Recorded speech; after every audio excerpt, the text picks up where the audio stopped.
What's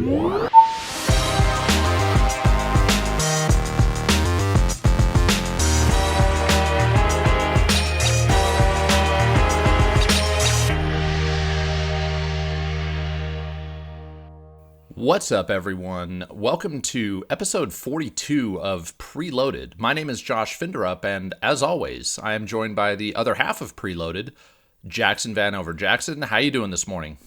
Well, I'm really excited because E3 has started. We just watched the Summer Game Fest, and so there's a lot of fun things to talk about.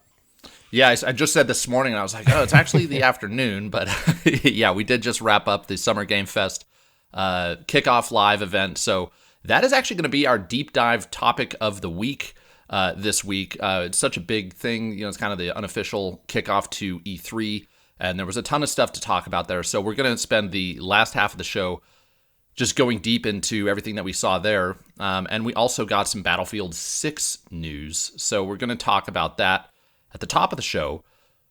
But first, this is a bit of a sad show because we have some sad news especially for our core audience, our listeners who tune in every week. You know who you are. This is actually the second to last episode of Preloaded.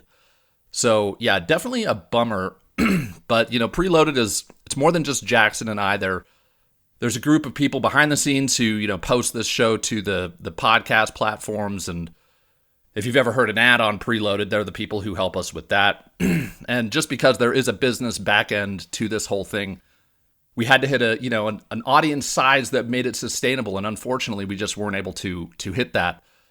That said, again, to every one of our core listeners and core viewers, we just want to thank you so much because it's been a real pleasure, and it's been a lot of fun to make Preloaded. You know, I think Jackson and I both wanted to make a podcast, and we got hooked up to do this, and we seem to work just amazingly well together. So it's been a great time doing this with you, Jackson. But again, I just want to, and I'm sure I speak on your behalf here, I just want to thank all of our listeners. But yeah, it's definitely a sad bit of news.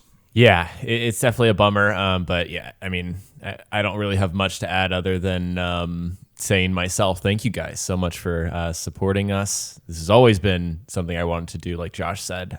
But yeah, we're going to give you guys 2 more shows here. Yep, absolutely. And we do not want this to drag those shows down. We are super excited that E3 has now, like I said, kind of unofficially kicked off. And, we actually kind of got some big news yesterday. That was the Battlefield 6 reveal. So Jackson, I mean, I'm not, as everybody who listens to this show knows, I'm not the multiplayer guy. So this bit of news kind of especially skewed away from me. I do have my thoughts on some of the details, but what was your overall reaction to the game? Well, I actually want to start with not my reaction to the game, my reaction to the countdown. Did you see all the countdown to the countdown stuff?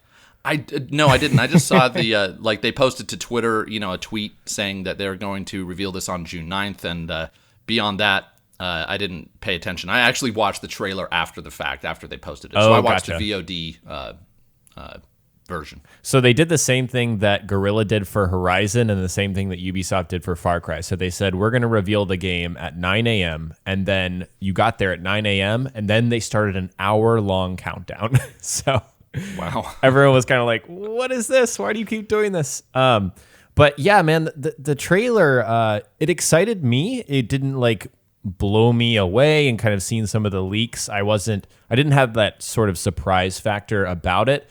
But I will say that, generally speaking, this looks exciting to me. I heard some very promising sort of bullet point information points that were revealed outside of the actual trailer itself. And that is that this is not going to have single player and it's not going to have battle royale. So to me, I know, Josh, you kind of mentioned this before the show. I like that they're focusing on what they're best at. Yep. That is just, it makes sense to me. I don't want a game that is trying to appeal to everyone. I want them to do what they're best at, and that is multiplayer. And so that sort of talking point really resonates with me, and I'm excited to play it. Yeah, I mean, honestly, the one multiplayer shooter that I've spent the most time playing is actually Battlefield Hardline, of all things. And, I actually really liked it. I just couldn't no matter how much time I seemed to spend with it, I couldn't manage to get good, as they say. So I eventually put it down. But this looks intriguing. I was like, okay, they're going the Fast and Furious route where they're just going as over the top as humanly possible. And I thought it was exciting to watch. But then, yeah, some of the details after the fact, I definitely was a bit on the fence about, if they're going to make it a $70 game on next gen. Well, the first thing that I thought was really weird is that it's $70 on next gen, but not on PC, when I'm sure PC is going to have the same features as next gen. That seemed odd. That is interesting. I wonder what the logic is behind that. Well, I heard some people tweeting that there's too many PC players in their core audience that they're afraid of the backlash, which may be true. Of course, we don't know that, but it's not like EA needs the money. No, they definitely don't, which kind of begs the question, then why make it $70 on next gen to begin with? But so I thought that was weird, but yeah, and then also having it be multiplayer only, which I get that a lot of people would probably be upset that it doesn't have a single player campaign and they're charging an extra $10. But like you, I think that the fact that they don't have a single player campaign will hopefully increase the quality of the multiplayer version. They're really able to focus. So, it better be one of the best multiplayer experiences available when it's sitting alongside free-to-play options like Warzone and, even Fortnite, is going to be competing with this when it comes to what people were going to want to play.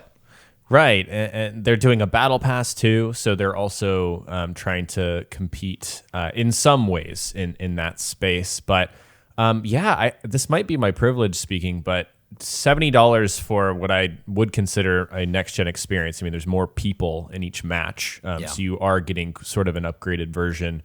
And every other next-gen title is $70. That just makes sense in my brain, but I do get where people are, sort of disappointed.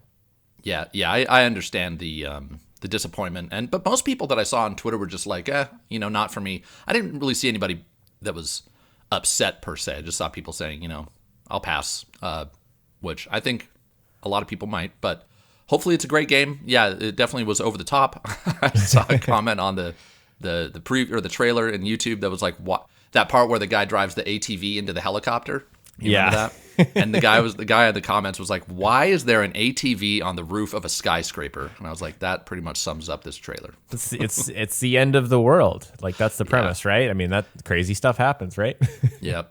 Exactly, yeah. And you can eject out of your fighter jet, shoot somebody with a bazooka, and then land back in your fighter jet. Yeah, did you know that that's actually a reference to a clip from Battlefield 4? Someone did that. Yeah, someone did that in the game. And so that EA and DICE have been really clever to weave in actual community moments into their trailers. And so that was really cool. That's very, very cool, yeah. So anyway, not to dwell on this too long, we've got a lot of other stuff to talk about, but Battlefield 6, what was the release date on this? Did they say? It is, yeah. It's October something. Let me just go ahead and confirm that. It is, oh geez, I'm getting Battlefield 2. No, Battlefield 2042. October 22nd. October 22nd. There we go. We're doing it live. Yeah. Yeah, so look forward to that. And with that, we are going to take our first break. And when we get back, we are going to get into everything we saw. Well, maybe not everything. There was a lot. We're going to get into our highlights from the Summer Game Fest Kickoff live event that we literally just finished watching. So we'll be right back. And we're back. We are now going to get into our deep dive discussion of the week. We have a lot to talk about because we just finished watching the Summer Game Fest Kickoff Live. This is Jeff Keighley's event now. I guess he has this in the summer. We can probably look forward to this every year if this was a success. And so before I get too into the weeds, my initial impression was that this was a very front-loaded and back-loaded show, and a lot of stuff in the middle that I get why it's there for sure, and a lot of this stuff had its audience. But in terms of big E3, bombshells, there really wasn't much for me anyway, other than the beginning and the end. But overall, I thought it was a great show. Jeff is getting good at this.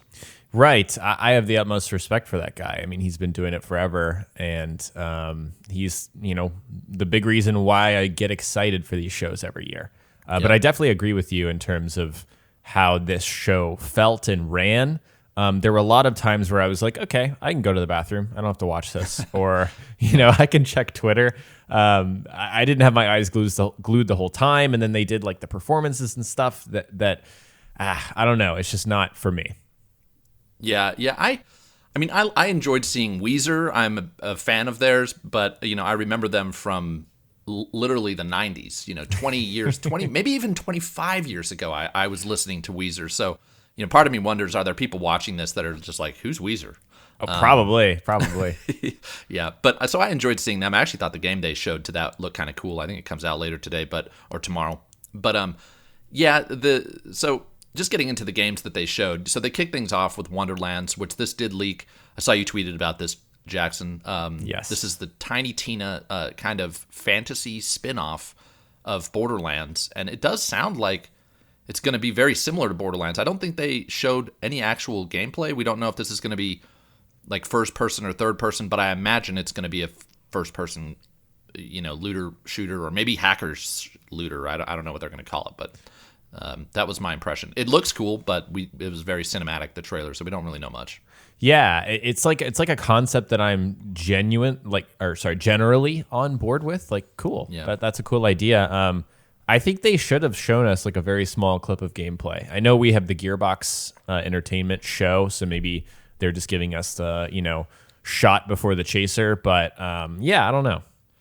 Yeah, and it did say I believe it said early 2022 for this game, so it's got to be pretty much, in the final stages of development. So, yeah, I would think we'll see this actually, I'd be very surprised if we don't see this at the Gearbox show. Right, I would be too. And also, I think I saw something from Jason Schreier on Twitter. Take a lot of these dates with a grain of salt, because we are just really still in the throes of this global situation. So, yeah, I've stopped being cynical about release dates. It's just, I know developers are doing the best they can right now, and we have to give them a lot of room, given everything that's going on. I do want to mention the cast for this game was amazing. I know, like Andy Samberg, and there were 2 other people in there that I was just like, wow, those are some big names. Yeah. I can't remember who they were, though. It's funny they were able to pull those, because I feel like they're also making the Borderlands movie, which has some legitimate big stars. So, yeah, so should have some incredible production values. And if you like Borderlands, get excited. The next big thing that caught my attention because of its reference to stealth in Metal Gear Solid was the Death Stranding director's cut. No idea what this is going to entail. I really don't want to play through the entire game over again, but if it has stealth segments where you get to hop in a cardboard box or crawl through vents, I just might have to. I never finished Death Stranding, Josh. It's a long game. It's really long.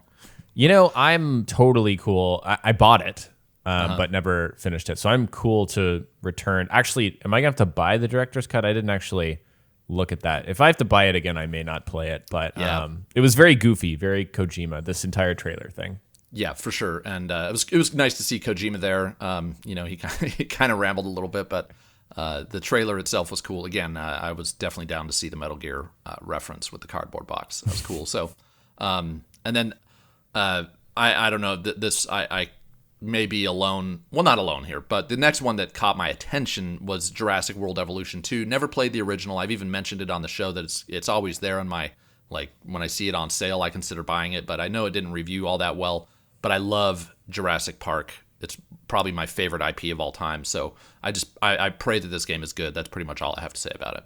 Got it. I played Jurassic World Evolution and kind of enjoyed myself, but I didn't play it from the perspective of someone who loves this IP. I just saw it as kind of a sort of a simulation genre type game and had a decent time. So it's crazy that it did well enough for them to greenlight a sequel. Yeah, I mean, it's always, at least on the PlayStation Network, I don't know about Steam or Xbox, but on the PlayStation Network, it's always on sale. So you can always pick almost always anyway, pick the original up for a song if you want to play it. But yeah, it must be selling. And they are coming out with a new Jurassic World movie, so I'm sure that has something to do with it too. For sure. It's a good opportunity there. Yeah. So before we move on to kind of like the middle of the show, that was that. I think all those 3 were announced in the first 10 minutes. I guess I'll toss it over to you, Jackson, for the middle of the show. Like, what was the next game that you saw that you thought was noteworthy or that you're excited for? So for me, I mean, we had like COD, we had the Free Guy thing, we had Among Us. That actually looks pretty funny. Free Guy does look pretty funny. Ryan Reynolds is definitely someone that'll get me to watch a movie, but Solar Ash is the next one that caught my eye. Yeah. Just because we've seen this before, and it just kind of ticks that, or it scratches that indie itch in me. It's like, oh, you know what? That's actually an indie title that I think I'd like to check out. And you even put in the doc here, which is a great description. It looks like Pathless meets Shadow of the Colossus. Yeah, it really does. Yeah. Yep. Yeah, we've seen it in the past where you're like traversing the world really fast, like you are in the Pathless, and then they've mentioned in previous trailers that you're going to be climbing gigantic creatures, and we got to see that actually in this trailer. And yeah, I'm not crazy about the art style, but the gameplay. I know that this developer Heart Machine, they made I always forget the name of it. Hyper Light Drifter. Hyper Light Drifter, and people love that game. So if they can deliver a game that's of that quality, this should be a great game, and I think it's coming. They said 2021, yeah, so we can look forward to this year. Again, take it with a grain of salt, but we've seen this for a while, so hopefully this is coming out soon. Yeah, I'm excited for it. Yeah, and on that indie front, I just want to mention Salt and Sacrifice. I believe this is a sequel to Salt and Sanctuary, which is like an indie Souls-like, but I was really excited to see how closely this seems to be, mimicking the Souls genre. Like the menus seemed very Souls-like. And I know that Salt and Sanctuary is basically a 2D Souls-like. I didn't play it, but this looked, I thought, great. So if I'm when this comes out, if I'm craving a challenge, I'll definitely check it out. Yeah, I definitely noticed the menu, just like you mentioned. Looks very Souls. Yeah. So what else, Jackson? What? I think in my list here, we're not going to go through all these, but I have actually 40 different games that they showed at this thing. So yeah, the next one is I bolded in the doc here. Like, so they talked about another 10 games, and there's really nothing here that caught my eye. Yeah. The next one though that did was Vampire the Masquerade Blood Hunt, purely because we talked about it on the show, and there was a huge controversy with the developer. They actually switched developers and found a new one. Yeah. And I think this is the result of it, which it looks like, forgive me if I'm wrong, it might be like MMO like. I don't know if this is a co-op experience or not, but it seemed like there was some PvP going on. Just kind of like they took the IP and did something completely different. Yeah, to me it looked like more of a PvP, maybe PvE type thing, which would be more MMO style. But I definitely got the impression that this is going to be a multiplayer experience now. And I did one thing of note to this, or about this for me, was in previous trailers for Vampire the Masquerade, they just didn't look that great from a graphic standpoint. The character models looked kind of last gen, and they got the aesthetic right, but just didn't look of that high quality. This, I thought, looked much better. They did put in there like in-engine capture, alpha footage or whatever. And I do remain skeptical about trailers, kind of cinematic-esque trailers that are quote unquote in-engine. But I thought it looked much better than the previous trailers we'd seen, technically speaking. Right, and I actually have a correction for us here. This is not that game. It looks like it's a separate game from the upcoming Bloodlines 2 game. And Blood Hunt is a battle royale. So there you go. There you go. Battle royale with vampires, which I think is cool. I mean, I know that, Call of Duty, Battlefield, those games are more successful than just about anything else, but it's cool to see a battle royale that's taking a completely different route. There are guns in this, but I think you'll obviously have, supernatural abilities as well. Right. Looks unique for sure. Yeah. So speaking of like military shooters, even though this isn't a shooter, but the next game that caught me by surprise, I didn't play either of the two previous ones, but the Dark Pictures Anthology, the next game, it's called House of Ashes, combines like a military aesthetic with horror. I don't know if we've ever seen that in a video game.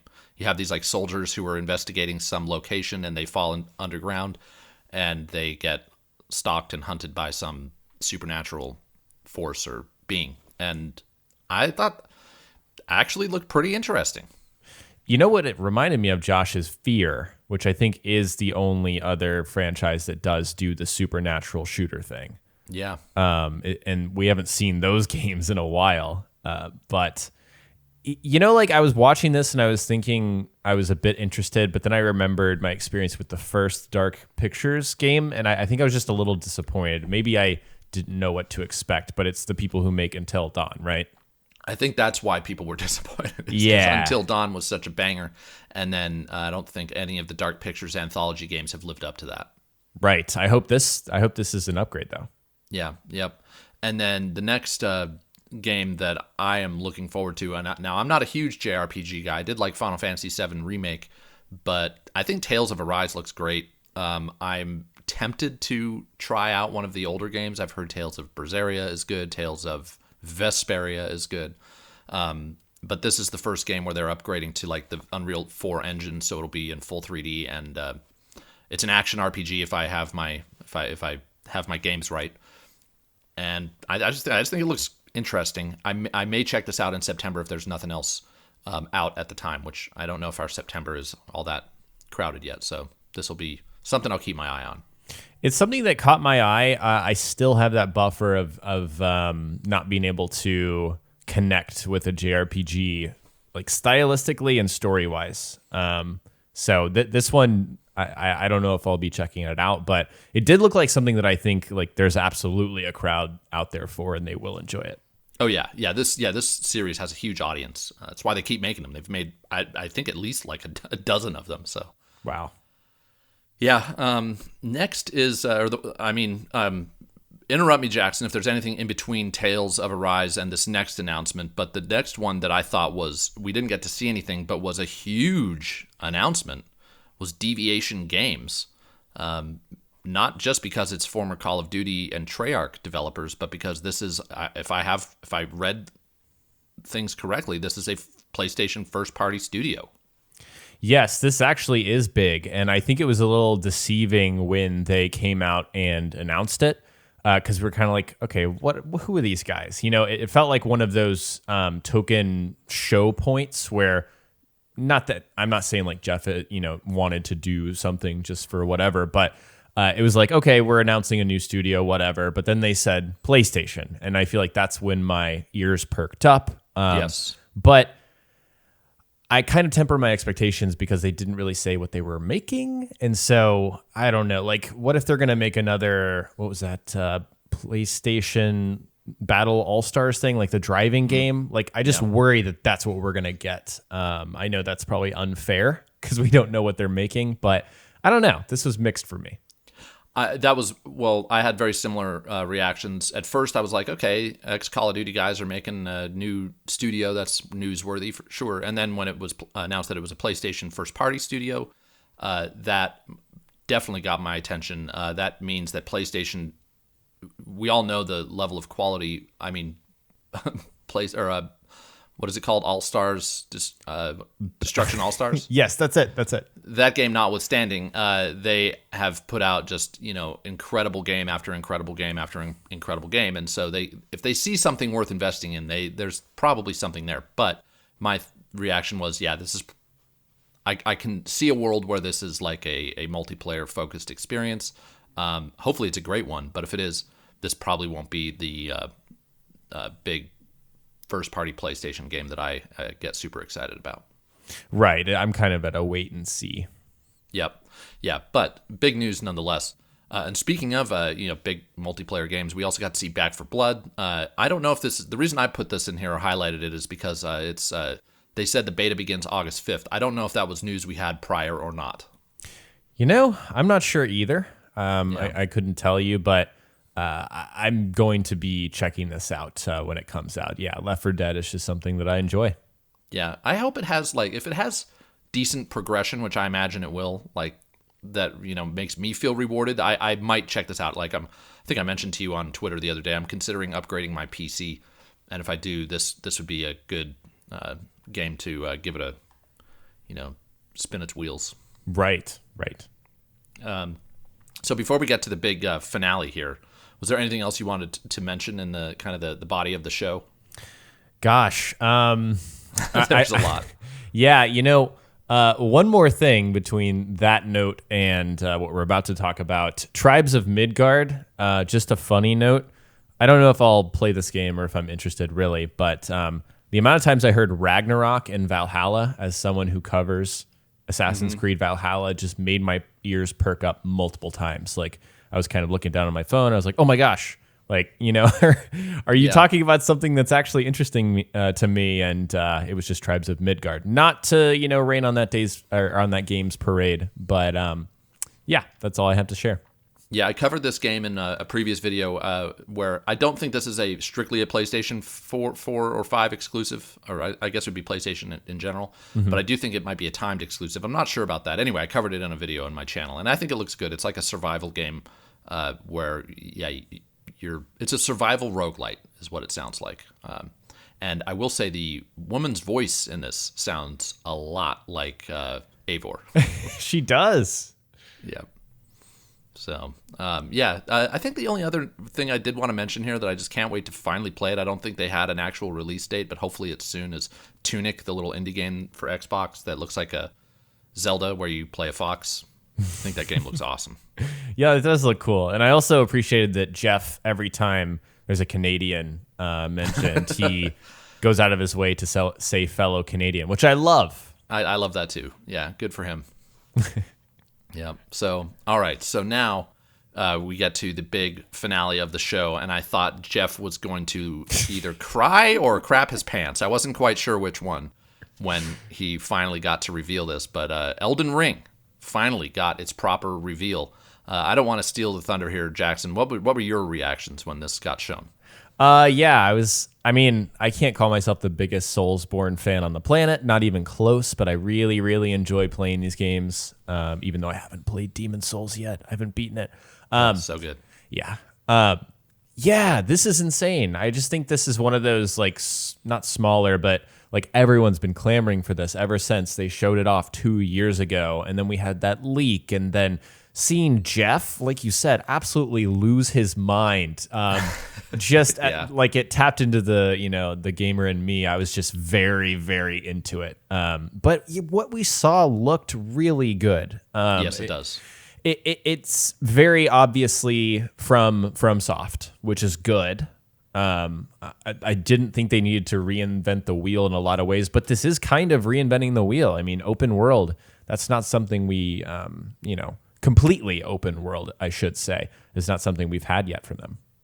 Yeah, and the traversal with the horse, usually in a Souls game, you're pretty slow even when you're going between environments. Sekiro did have the grappling hook, which definitely sped things up, but having a horse that you can ride around on and apparently like bolt up cliffs, even there was that one part where it seemed to take flight, is very cool. And yeah, if this is, I think they have confirmed either in interviews or some developer communication that somewhere along the line, they have confirmed that this is a proper open world game. So that actually brings in a question we got in our reader mail from Massimo. Normally we do this at the very end of the show, but we do have a reader mail question we want to bring in here. And Massimo says, I've played a few Soulsborne games, and I really love the difficult combat and how rewarding it is when you beat a boss. For example, I played Sekiro, really enjoyed it. But what I personally don't like about these games is how enemies respawn after you kill them, how the game basically wants you to grind souls or whatever it may be to level up, and how obtuse the lore telling is. So here's my question. Why don't you think anybody has ever made an open world game or a linear game with combat as difficult as a Soulsborne game but with other stuff I mentioned? I feel like any Souls-like game is either all or nothing. Also, don't get me wrong, I know many people love everything about the Soulsborne genre, and that's awesome. I'm not suggesting changing it or expanding the difficult combat style in other types of games. So, thank you, Massimo, for that detailed question, but it looks like you're going to get your game, at least to an extent. And Jackson, you had mentioned before we recorded that you think that maybe someone else, or that this game has been made. I don't know what you were referencing, whether it was Elden Ring or something else. Well, I think for what Massimo said here, he's kind of asking, is there a game that doesn't have enemies respawning and doesn't have grinding for souls? And I think there are, but also has this style of combat. And I think there is, and maybe I'm off base here, but I kind of think that Star Wars Jedi Fallen Order is sort of what he's talking about. He said open world or linear, but you don't have to grind. I never grinded in that game. And then enemies did respawn, so he's definitely, that's not the best example, but I think people have tried to sort of emulate the Souls-like and have,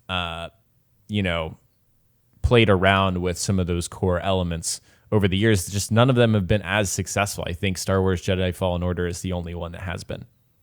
Yeah, and Sekiro kind of walked the line, not in terms of being open world, but if I remember Sekiro, you don't grind for souls in that the way you do in Bloodborne because you only have one weapon. You don't level up per se like you do in Bloodborne or the Souls games because, you just have your sword and basically if you get to a boss in that game and you can't beat it, you just have to keep trying until you can beat him. I hope I'm not misspeaking there because I love Sekiro, and Bloodborne.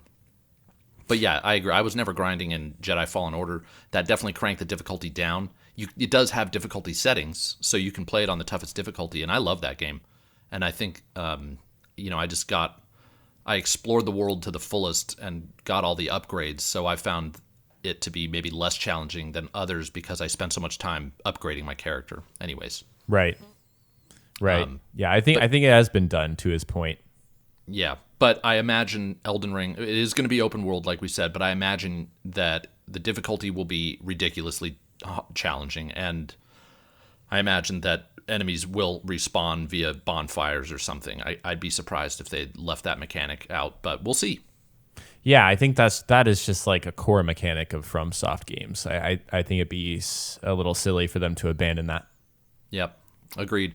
So either Massimo or Massimo, thank you very much for the question. We are now going to take our second break, and when we get back, we are going to dig into our mailbag for one more question, and then we'll wrap it up. We'll be right back. And we're back. We are now going to dig into our mailbag. But first, I do want to say we got into our last question, and I didn't really let anyone know. Jackson, I don't know if you got to react to the Elden Ring reveal as much as you wanted to, but I just wanted to say before we move on, I thought the game looked fantastic as a fan, again, of Bloodborne and Sekiro. Not so much the Souls games, but I just think it looks great. I cannot wait to play this game, and the fact that it's coming out in January of next year was a big surprise. Yeah, same here. I love the huge, massive creatures, just the overall weirdness that FromSoft always brings to their games. I'm into it. Yep. Yeah, looks amazing. Some of those bosses looked creepy as hell and super cool. Can't wait to get into it. But, like I said, we have one more reader mail question, and fittingly, it is from good old Brock. Brock, thanks again for writing in. You are apparently, as many of us are, very excited for Ratchet and Clank. You wrote in and said, can Insomniac be called the king of all game devs at this time? They have absolutely crushed it with hits like Spider-Man 2018, Spider-Man Miles Morales, and now with Ratchet and Clank Rift Apart. The number of games they put out while still being able to consistently hit a very high bar for quality is unmatched in my opinion. Thoughts? P.S. Keep in mind Sony bought Insomniac for only $229 million in 2019. What a steal. So what say you, Jackson? I say they are the king of the last 3 years. I think that it is hard to find a stretch of time where a developer has put out that many quality games. I think you have to go back to the 2000s, that era, sort of like the 360 PS3 generation. You could argue there was a time where Ubisoft was that with Assassin's Creed, with the Ezio games. It just, they consistently hit that quality mark that you're talking about. And even though Miles Morales is a spin-off, it improved on everything Spider-Man 2018 did, in my opinion. And then Ratchet and Clank, I haven't gotten to play it yet, but that just looks amazing. So yeah, I think they are the king of the last 3 years. Yeah, I think that I would put them alongside two other developers right now, and that would be Naughty Dog, because nothing. Naughty Dog hasn't done anything to. They've always been at the top of the heap for me, and I can't see any reason to demote them from that. So Insomniac at least sits, I think, alongside them. The production values are amazing in their games. The gameplay is rock solid. I think just like Naughty Dog, they kind of are they're big blockbuster games that they make, or these big blockbuster games. They're kind of safe bets. They don't really take any huge risks with the gameplay, but what they do is just incredibly polished, incredibly refined, and so for that reason, yeah, I put them alongside that. The other developer that I think is getting there, almost there, is Guerrilla Games. We'll see how they do with Forbidden West, but if that game is of this level of quality, I think that those are the three kind of crown jewels in the Sony stable of developers. And yeah, I don't see anybody else putting out games of this quality this consistently. And the other thing I want to highlight is there were 2 tweets that came out from Insomniac employees saying, I don't know if you saw this, Jackson, saying, I just want to say that I didn't ever crack, like one person said, I never broke, with maybe 1 or 2 exceptions, 40 hours a week working on this game. And the other person said, I never crunched making Ratchet and Clank.